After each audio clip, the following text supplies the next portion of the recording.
Chegou finalmente o grande dia, a data tão esperada pelos cristãos, a Páscoa do nosso Senhor Jesus. Eu quero convidá-los a abrir as suas Bíblias em 1 Pedro, capítulo 1, versículos 18 até o 20. 1 Pedro, capítulo 1, versículos 18 até o 20. Nós hoje vamos falar um pouquinho a respeito da Páscoa na perspectiva de Pedro. Você pode ficar feliz com isso, porque um outro ano, em outra igreja local, eu ministrei sobre a Páscoa na perspectiva do burrinho.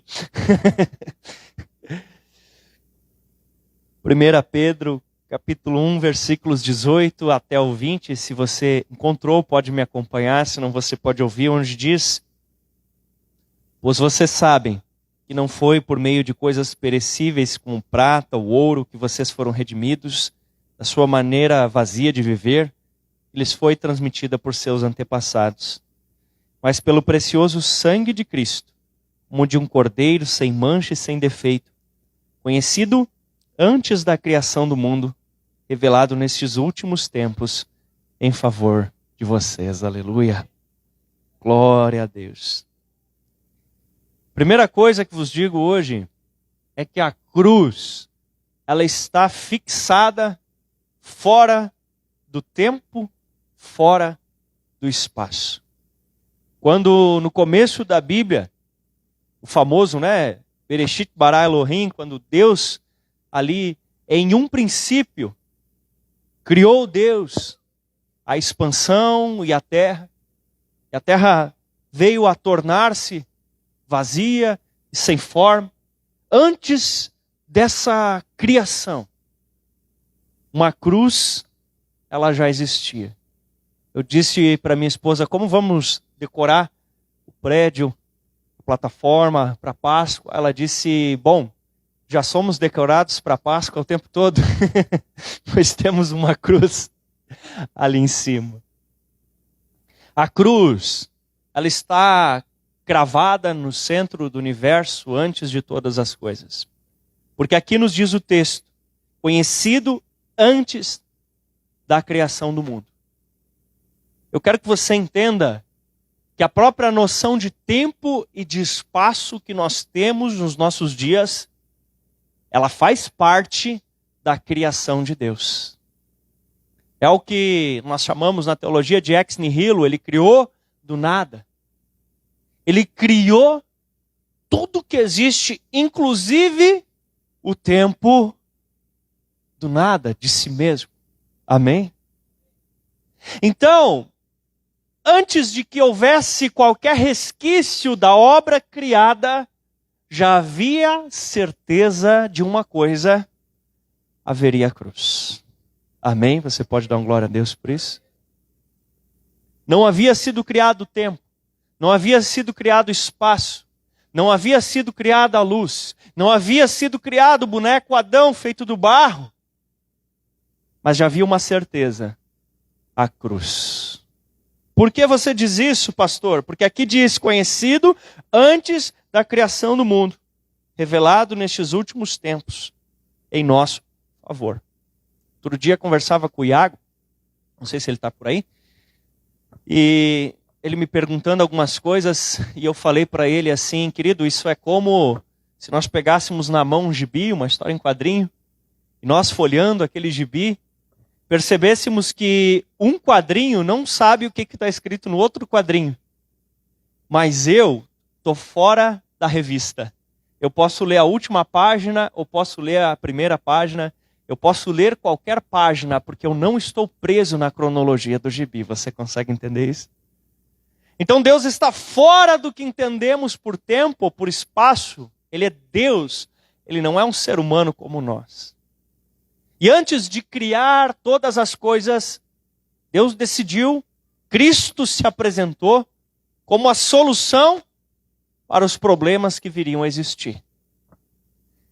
O universo só foi criado porque Jesus se apresentou como solução. Essa é a velha história de Jesus e sua cruz. Só existe criação porque existe cruz. E quando tudo foi criado, quando Adão pecou, ele não foi instantaneamente fulminado em todos os sentidos, ainda que ali ele teve morte espiritual. Ele não foi fulminado em todos os sentidos e a criação de um todo dizimada, porque existia uma cruz. Repare comigo, que Romanos, capítulo 6, versículo 23, diz que o salário do pecado é a morte. Bastaria um pecado para que deixasse de existir. Como Adão, responsável por toda a terra, o pecado de Adão seria sim uma condição suficiente para que Deus destruísse toda a natureza. Tanto que a própria Bíblia revela, através do apóstolo Paulo, que a natureza anseia pela manifestação dos filhos de Deus. Logo, a cruz, ela não é simplesmente uma resposta para os nossos pecados. A cruz é a centralidade da existência. A cruz é o ponto central de uma criação que continua existindo. Porque o Cristo não só a criou, mas a faz permanecer. Ele não apenas criou, mas ele sustenta através de sua cruz. Outro dia alguém brincou e disse assim, acho que foi um dos jovens, e disse assim: pastor, a única coisa que a gente não dá jeito é a morte. Acho que foi o Will, né? Eu disse assim: mas eu conheço um cara que dá jeito. Porque todos os problemas dessa vida, e não é propaganda de cartão, tá? Para todas as coisas, existe uma chave de cruz. Uma chave de cruz que acessa corações, que perdoa pecados, que permite a criação e faz com que ela continue a existir. É por causa de Jesus que nós estamos aqui hoje. Não fosse isso, nem existiria a igreja. Porque igreja só existe porque Jesus morreu na cruz. Me adiantando em algo que eu só diria no final da mensagem, eu te conto que o Jesus, uma vez crucificado, ressuscitou dos mortos e apareceu aos seus discípulos, soprou sobre eles e disse: recebam o Espírito Santo. Pastor, você está falando de Atos capítulo 2? Não!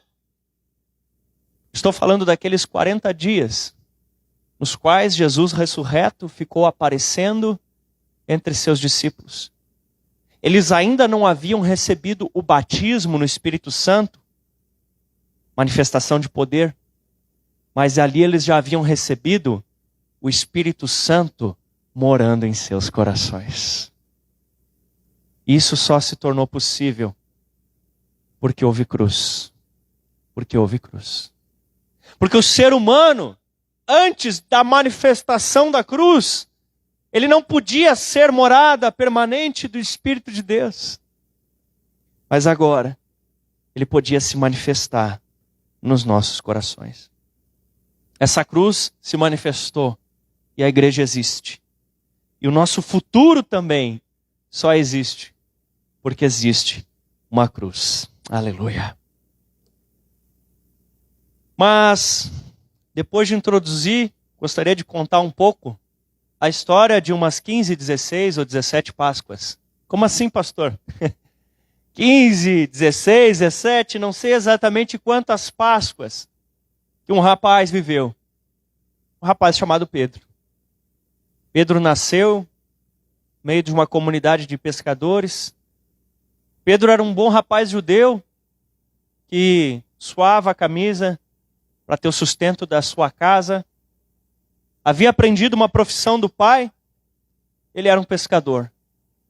E os judeus comemoravam a Páscoa relembrando que haviam sido escravos no Egito e que na noite onde a 10ª praga se manifestaria, a morte dos primogênitos, o Senhor ordenou que eles levassem um cordeiro, matassem esse cordeiro, passassem o sangue nas portas, e isso impediria a morte de entrar. Aqueles que estivessem cobertos pelo sangue do Cordeiro, e aquele Cordeiro significava o quê? Era um símbolo de Jesus que viria. No dia seguinte, eles partiram em liberdade da escravidão do Egito. E esse rapaz Pedro já tinha passado, desde bebê até aqueles dias, por no mínimo 15, 16 Páscoas. Porque ele já tinha pelo menos mais que isso de idade. Ele já tinha passado por várias delas e isso lhe trazia um misto de gratidão, revolta, expectativa, esperança. Porque cada vez que se aproximava a Páscoa, se relembrava dos grandes feitos, das grandes obras, como diz o profeta Abacuque, Senhor, ouvi falar das tuas obras e me sinto alarmado, realiza de novo em nossos dias. Em tua ira lembra-te de tua misericórdia. E naquelas Páscoas, Pedro relembrava da libertação, do poder miraculoso. Só que o que o moço Pedro, o rapaz, o jovenzinho, olhava ao seu redor e enxergava era uma realidade que se distanciava bastante da terra prometida, da Canaã, que emana leite e mel. O que Pedro olhava ao redor e via é que o Império Romano havia dominado tudo aquilo que um dia havia sido o reino de Israel. Eles estavam debaixo da opressão dos romanos. Pedro ralava duro, Pedro pescava, Pedro passava noites em claro, mas os romanos os oprimiam. Exploravam, cobravam altos impostos, e cada vez que chegava a Páscoa, eles lembravam do Deus que os tinha libertado com mão forte do Egito e perguntavam: onde está esse Deus? Que nós estamos aqui tão oprimidos. E muitos imaginavam, incluindo um que depois seria discípulo de Jesus, chamado Simão, o Zelote. Simão era o discípulo aquele que mesmo depois de seguindo Cristo, sempre carregava a faquinha no bolso. Simão, o Zelote, não esse mesmo Simão Pedro.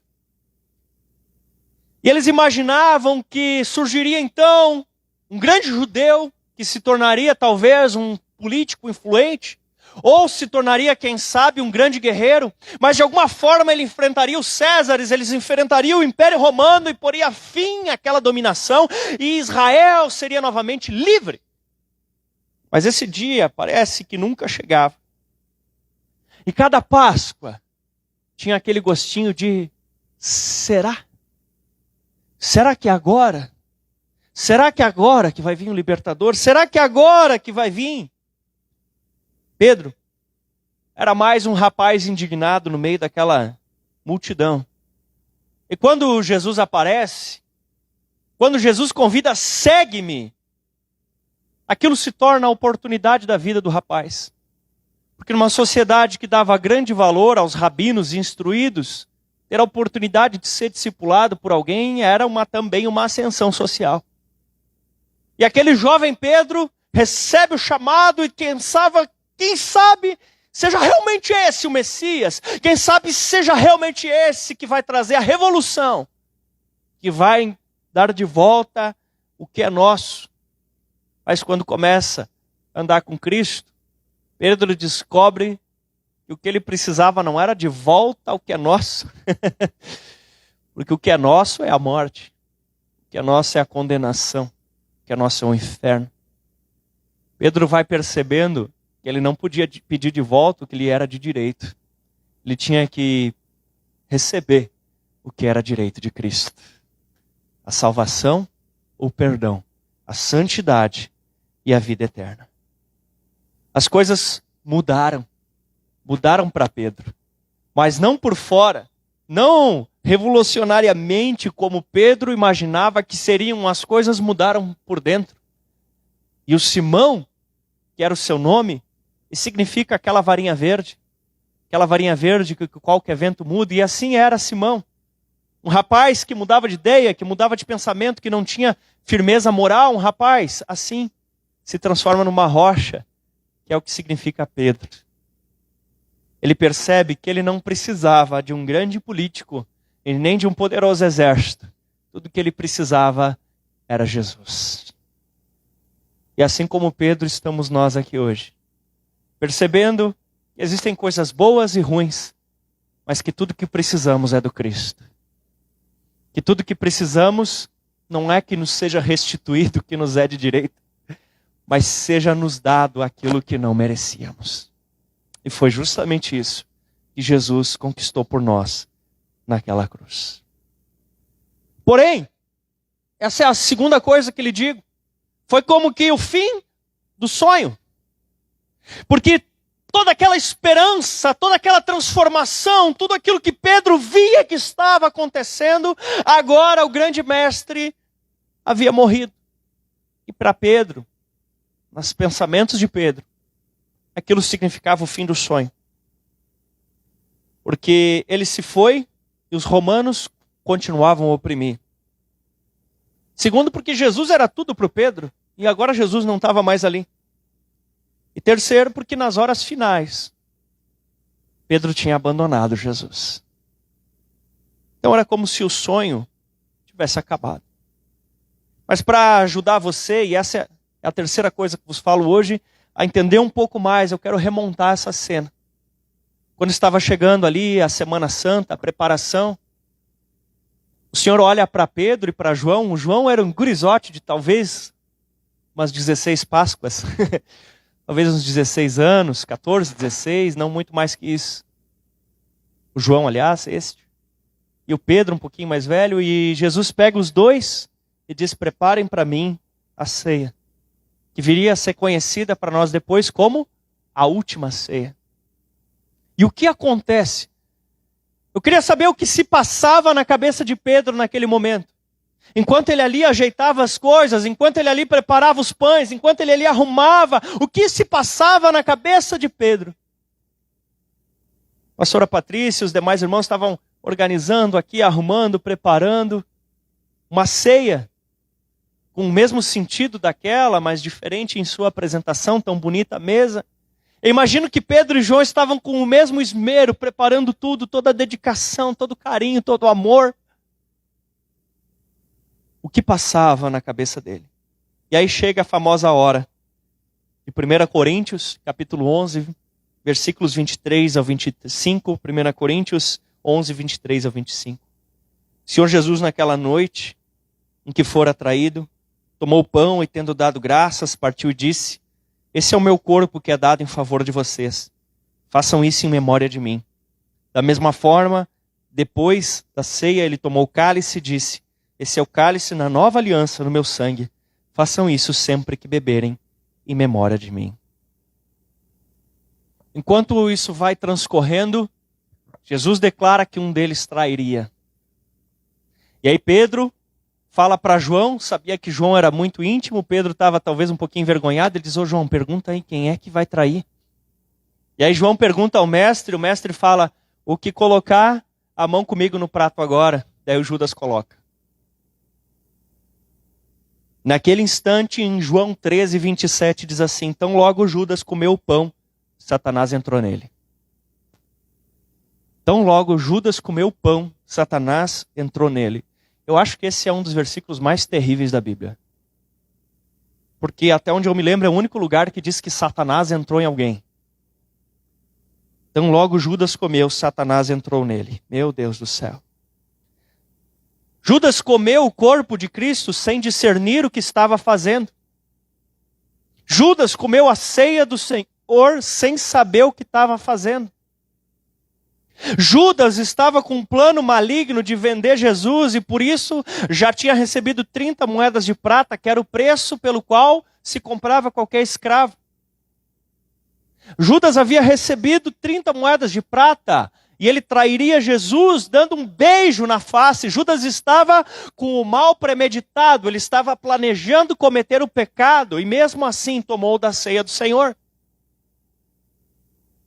Pastor, então ninguém pode tomar a ceia, é muito perigoso. Se você toma a ceia premeditando o pecado, a traição, se você quer abandonar Jesus e pensa assim, vou só tomar essa e estou de saída, sim, é pecado e é algo muito terrível que você está fazendo. Se você quiser vir até essa mesa pensando em matar alguém, nem que ainda não vá colocar em prática, mas você está com ódio consumado, sim, é um grande risco que você não deve tomar. Nesse mesmo capítulo 11, que acabamos de ler, Paulo chega a dizer que havia pessoas que morriam por tomar a ceia. Pastor, então eu não vou tomar ceia. Justo contrário, meu irmão, crie vergonha na cara e peça perdão dos seus pecados para Jesus. E desista do mal consumado em seu coração. Desista de fazer as coisas maldosas que você está planejando. Peça perdão e daí venha tomar. Amém? Mas o Judas não pediu perdão. O Judas sabia que Jesus estava dando indireta, porque fala que os discípulos todos falaram, não sou eu, e provavelmente o Judas, antes de meter a mão no prato, antes de pegar o pão embebido no cálice com Jesus, provavelmente Judas também disse, e se não me engano até escrito está, não sou eu. O mal estava consumado em seu coração profundamente.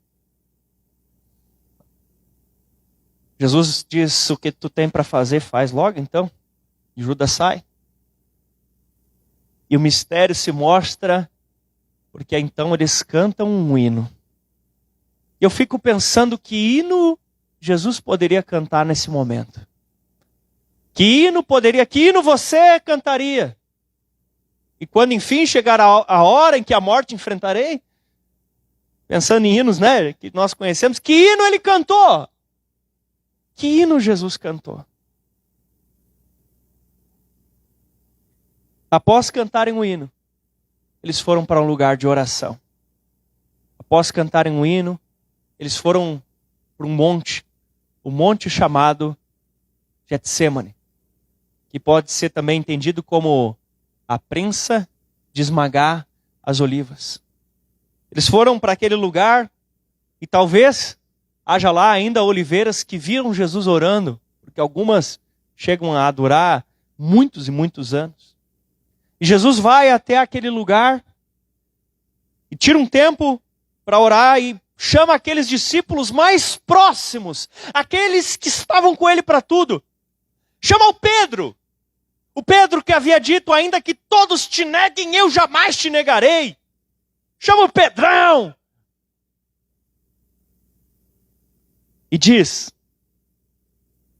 lá em Mateus 26, 37 a 45, levando consigo Pedro e os filhos de Zebedeu, começou a entristecer-se, a angustiar-se, então disse, a minha alma está profundamente triste até a morte, numa tristeza mortal. Você já esteve numa situação de tristeza profunda? Você já esteve numa situação de grande tristeza? Você já esteve numa situação onde você não sabia nem o que orar? Eu já estive numa situação em que eu não sabia nem orar. E as minhas horas de oração se resumiam a 2 ou 3 frases. Deixa eu te dizer que Jesus te entende e está pronto para estender a mão para você nessa noite. Por quê, pastor? Porque diz assim, fiquem aqui, vigiem comigo. Indo um pouco mais adiante, prostrou-se com o rosto em terra e orou, meu pai, se for possível, afasta de mim esse cálice, contudo não seja o que eu quero, mas sim o que tu queres. Então voltou aos seus discípulos e o encontrou dormindo e disse, vocês não puderam vigiar comigo nem 1 hora? Tudo indica que passou 1 hora, mas só fala uma frase. Jesus estava extremamente angustiado, porque havia toda a pressão da alma humana, havia toda a pressão do mundo, as pessoas conspirando contra ele, e havia a pressão de todos os demônios do inferno pressionando sobre Jesus. Essa pressão era a pressão sobre a oliva. A oliva estava sendo esmagada. A oliveira santa estava na prensa da oliveira. O peso do mundo sobre ele, o peso de todos os demônios sobre ele, o peso do sistema pecaminoso humano sobre ele, e ele recebe a sua primeira prensada, e a primeira prensada da oliva saiu o azeite para a medicina. O azeite usado como remédio. E dessa forma, Jesus nos entrega a cura para os nossos pecados e para o nosso corpo. Aleluia. Mas ele não para por aí. Vigiem e orem para que não caiam em tentação. O espírito está pronto, mas a carne é fraca. Ele retirou-se outra vez para orar. E olha o que ele diz. Meu pai, Se não for possível afastar de mim esse cálice sem que eu beba, faça-se a tua vontade. Quanto tempo passou? Será que foi mais 1 hora? Eu não sei. Mas só teve uma frase de novo. Quando voltou de novo, os encontrou dormindo, porque os seus olhos estavam pesados. O grande Pedrão que disse, eu jamais te negarei, dormia em oco. Na hora que o mestre mais precisava, dormiu no ponto. No ponto onde Oliveira estava recebendo a segunda prensada. E sabe, na prensa, no Getsêmani, quando a Oliveira recebia a segunda prensagem, era tirado dali o óleo que servia de alimento. A comida. E nós recebemos de Cristo o pão que sacia a nossa fome. Nós recebemos do Cristo a palavra que alimenta o nosso espírito. Mas não para por aí. Então os deixou novamente e orou pela terceira vez, dizendo as mesmas palavras. Tem horas que nós não sabemos o que dizer, mas nós dizemos e o Senhor nos entende. Voltou aos discípulos, vocês ainda dormem e descansam? A oliva recebeu a terceira prensada. E nessa última prensada, o grão já estava completamente esmagado. Jesus derrama até a lágrima, ou o suor, ou ambos de sangue naquele lugar. Porque a última prensada era com toda a força para extrair qualquer resquício de óleo que restasse. E dali saiu o óleo que era usado para fazer fogo. Fogo que iluminava as casas, fogo que trazia calor aos corações. Jesus recebe a sua terceira prensa no Getsêmani e libera sobre nós o fogo, sendo a nossa luz e sendo o nosso calor. Amém? E eles continuam dormindo. Meu Deus do céu. Então ele diz, agora chega já, porque chegou a hora. E lá vem o Judas, e lá vem os soldados. E Pedro tenta resolver na espada aquilo que no coração não estava bem resolvido. Porque Pedro não tinha força para orar 1 hora, mas Pedro tinha força para puxar uma espada e decepar uma orelha do soldado chamado Malco. Porque assim também estavam Abraão e Sara. Abraão, que não teve forças para que o filho fosse gerado no ventre de Sara. Abraão que diz que estava já amortecido. Abraão, que diz a palavra, que ele não teve ali a paciência necessária naquele momento para esperar a Sara, mas para que Agar se tornasse grávida, eles tiveram vigor. Pedro, que não conseguiu orar 1 hora, conseguia ser ágil mais do que vários soldados que ali estavam, mais rápido que estes, a ponto de decepar uma orelha. E ali, Jesus, ele vai e diz, quem com a espada fere, com a espada será ferido. Em outras palavras, quem tenta resolver no braço, vai levar do braço. Ele cola de volta a orelha daquele soldado. Pedro, que se achava um machão, capaz de resistir a tudo, e jamais o negaria, agora segue Jesus de longe. O Pedro que se achava um machão, não era homem o suficiente. Porque macho, qualquer bicho consegue ser. Agora, o homem de Deus, isso é para os crentes.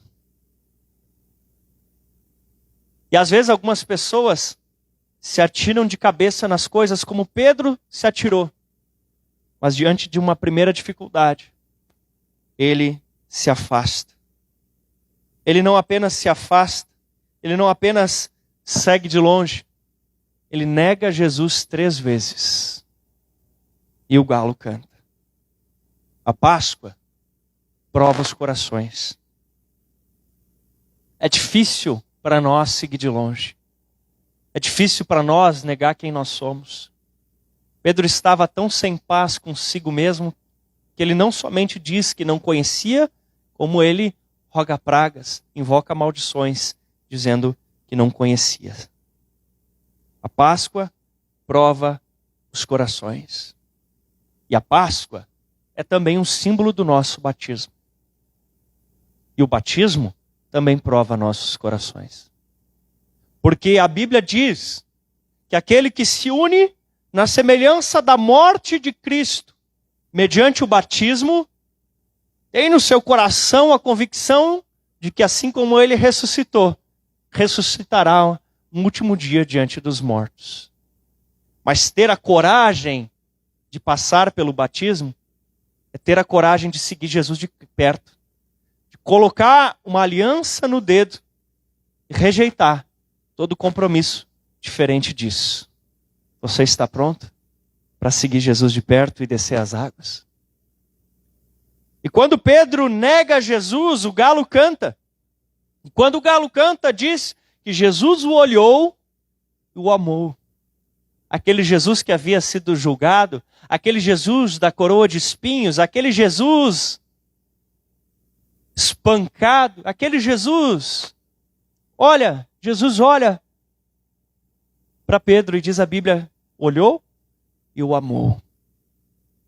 Eu não sei como foi o olhar de Jesus para Pedro, mas eu sei que Pedro saiu dali e chorou amargamente. Porque o verdadeiro amor, até no carinho, consegue exortar em profundidade. Quando Jesus olha um amor profundo para Pedro, aquilo queima o seu coração. Mais tarde, quando os discípulos se dirigiam pelo caminho de Emaús, Jesus apareceu e falou para eles, já ressuscitado, e eles não perceberam. Mas depois, antes de ir embora, Jesus se revela e mostra quem é. E eles dizem, acaso as suas palavras não ardiam em nosso coração? Estas são as palavras de Cristo. Fogo que queima dentro de nós o que há de errado. Que queima dentro de nós a iniquidade e o pecado. Diz, compungiu-se-lhes o coração, que poderia ser traduzido como um coração que é pego e picadinho em pedacinhos com a faca. A palavra de Cristo vem como espada de dois gumes, que nos esmiuça e nos revela quem de fato nós somos. Esse olhar com o qual ele olhou para Pedro, diz que Pedro chorou amargamente. Mas esse olhar foi o que impediu a perdição total de Pedro. As atitudes de Pedro e de Judas foram muito semelhantes. Porque Pedro o negou 3 vezes, praguejou e observou de longe. Judas o vendeu por 30 moedas e o traiu com um beijo. Qual dos dois fez pior? Ambos traidores. Sabe qual uma das diferenças grandes que eu percebo? Pedro sabia quem ele era, um pecador. E quem Jesus era, o Messias Salvador. Judas, por sua vez, não tinha a revelação de quem era e nem de quem Cristo era. Porque Judas esperava o libertador político militar e tenta dar uma ajuda, pois se achava um bom homem. Por sua vez, Pedro sabia que era caco como cada um de nós, e que tudo que podia fazer em relação a Cristo era receber de graça tudo que ele tinha para dar. Amém. Pedro tinha a revelação verdadeira porque ele disse, tu quem dizes quem eu sou? Foi quem soube dar a resposta. Tu és o Cristo, Filho do Deus vivo. A quarta coisa é que muitas vezes o fim é só o começo. Porque o nosso Deus é Deus de recomeços. Passa-se o tempo, Jesus já havia ressuscitado. Jesus, inclusive, manda um recado para Pedro dizendo, diga aos meus discípulos e a Pedro, porque ele sabia que Pedro acreditava que para ele não havia mais chance. Ele diz, tu me amas? Faz isso por 3 vezes as mesmas 3 vezes que Pedro havia negado Jesus. Aí eu te pergunto, aonde se dá isso? Na beira de uma fogueira. Aonde tinha sido negado? Na beira de uma fogueira. Jesus remonta a cena, remonta as perguntas, refaz o cenário e dá uma nova chance para Pedro.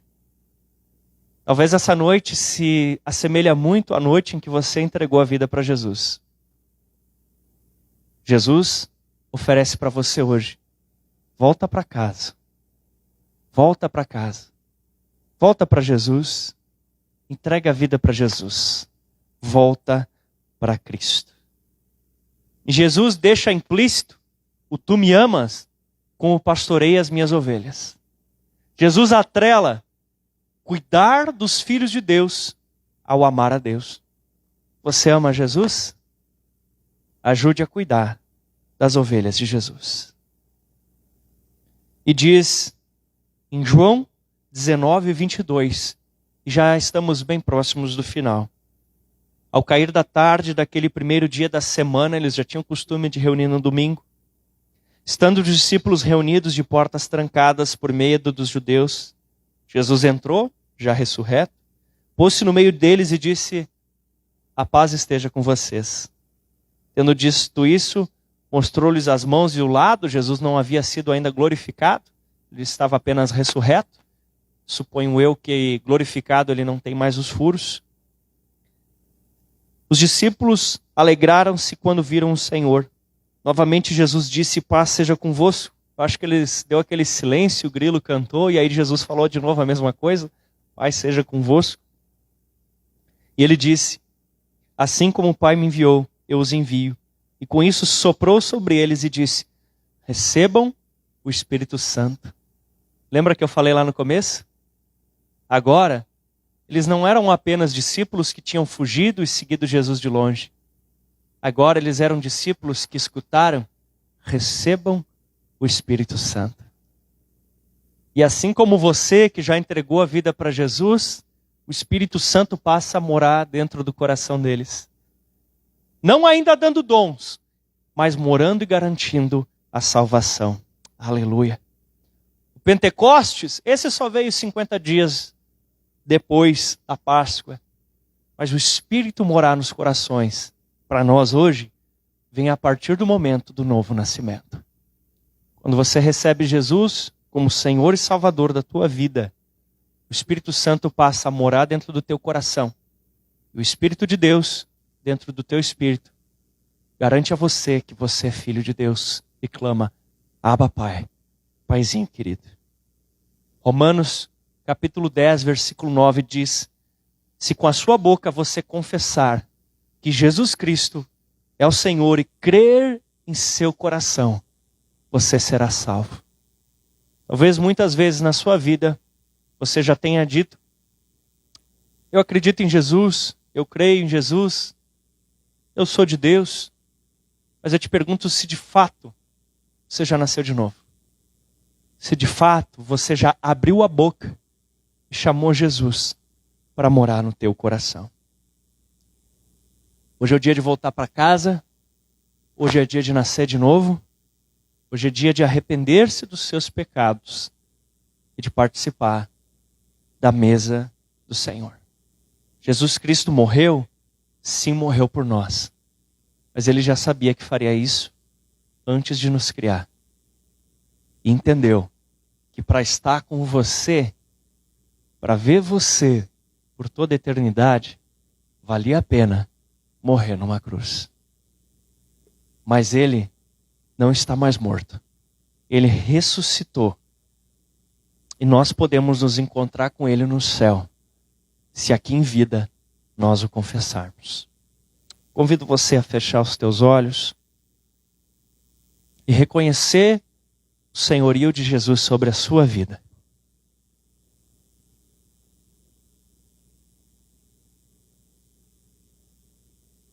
Reconheça que Jesus é o teu Senhor. Feche os teus olhos e comece a pedir perdão pelos pecados que você porventura tenha cometido. Peça perdão pelos erros. Peça perdão pelas falhas.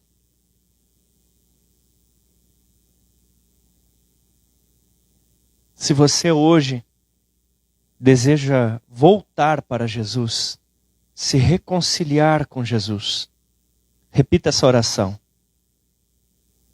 Senhor Jesus, eu quero voltar para Ti. Me reconcilio contigo. Eu faço as pazes contigo.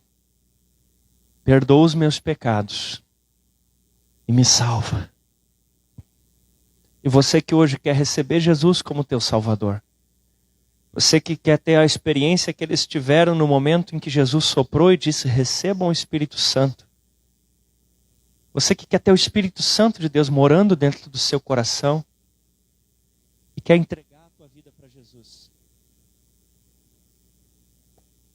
Você pode fazer isso agora, dizendo assim, Senhor Jesus, eu te recebo como meu Senhor e como meu Salvador. Eu renuncio às trevas, recebo Deus como meu Pai e peço, Jesus, envia o teu Espírito Santo para morar no meu coração. Convido a todos a se colocarem de pé. Você que fez a oração de reconciliação, voltando hoje para Jesus, deixa eu ver, faz um sinal com a mão, deixa eu ver, glória a Deus. Mais alguém? Glória a Deus, glória a Deus. Agora aqueles que fizeram, entregando a vida para Jesus, deixa eu ver, levanta a sua mão por gentileza. Você que recebeu Jesus como seu Salvador hoje, glória a Deus, glória a Deus, glória a Deus. Eu quero orar pela sua vida, eu vou pedir a gentileza de que você venha até aqui para me estender a mão na sua direção e abençoar a sua vida. Você que hoje se reconciliou com Jesus e você que entregou a vida para Jesus, pode vir aqui. A pessoa que convidou pode vir junto também. Venha cá, se você não se sentir muita vontade para vir até a frente, convide a pessoa que lhe convidou, alguém que veio contigo hoje para estar aqui, ou algum amigo, venha até aqui na frente. Mais pessoas levantaram a mão, pode vir até aqui. Se você quiser, pode perguntar para a pessoa que está ao seu lado de cadeira aí. Pergunte para ela, você precisa que eu vá junto? Eu vou contigo, não tem problema. Você que entregou vida para Jesus, você que se reconciliou. O Senhor tinha ministrado ao meu coração no final de março, que abril seria um mês de ganharmos vidas para Jesus. E eu me alegro pelo que o Senhor tem feito no nosso meio. Peço que não deixem ninguém sozinho aqui, alguém que está reconciliando, alguém que está entregando a vida para Jesus, fique sempre alguém do lado, acompanhando a pessoa. Se tem mais alguém para vir, não tenha vergonha. Venha cá, você que reconciliou com Jesus, você que entregou a vida para Jesus. Vem cá, vamos abençoar. Pai, no nome de Jesus, eu quero abençoar essas vidas, Senhor. Muito obrigado por cada entrega, por cada reconciliação. Nós recebemos cada um desses agora como membros da família da fé. Assim como o Senhor não rejeitou Pedro quando ele voltou, nós recebemos de volta os nossos irmãos que hoje voltam para casa. E nós também recebemos aqueles que hoje nascem de novo. Senhor, nos ajuda a cuidar de cada um desses. E aqueles que voltam a cuidar melhor do que outrora cuidamos. Por favor, Senhor, que o diabo jamais roube o que hoje está sendo ministrado nos seus corações. E que essa chama arda cada dia mais e mais forte. Eu repreendo em nome de Jesus toda ação das trevas que tenta roubar a semente que foi aqui lançada em nome de Jesus. Os irmãos aqui perto podem dar um abraço nesses queridos, dizer uma palavra de bênção, uma palavra de ânimo. E a igreja aplauda com muita alegria esses corajosos. Aplauda com muita alegria. Se alguém quer vir do seu lugar receber algum dos que vieram aqui à frente, fique à vontade também. Glória a Deus.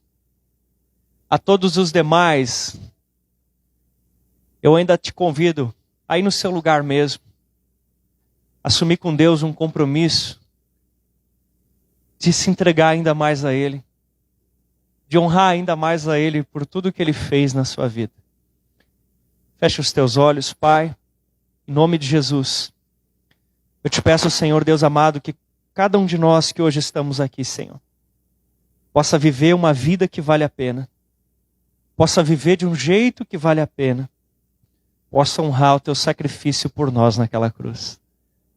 Obrigado, Jesus, porque o Senhor fincou a cruz antes de estabelecer o tempo e o espaço. Obrigado, Jesus, pela salvação. Obrigado pelo perdão dos pecados. Obrigado pelas prensas que o Senhor sofreu, nos trazendo o perdão dos pecados e a cura, nos trazendo o alimento, nos trazendo o fogo. Obrigado pela prensa que o Senhor aceitou no nosso lugar. Nós te exaltamos, Jesus. Nós te exaltamos. Se você quiser ajoelhar, ajoelhe. Se quiser continuar de pé, fique. Mas agradeça pelo que Ele fez por ti. Obrigado, Jesus. Obrigado. Obrigado. Nos ajuda a viver diferente daqui para frente. A viver uma vida que vale a pena. Nós te damos graça, Senhor. Te pedimos que essa palavra, Senhor, ela produza resultado a 100 por 1 nas nossas vidas. Em nome de Jesus. Amém. E amém.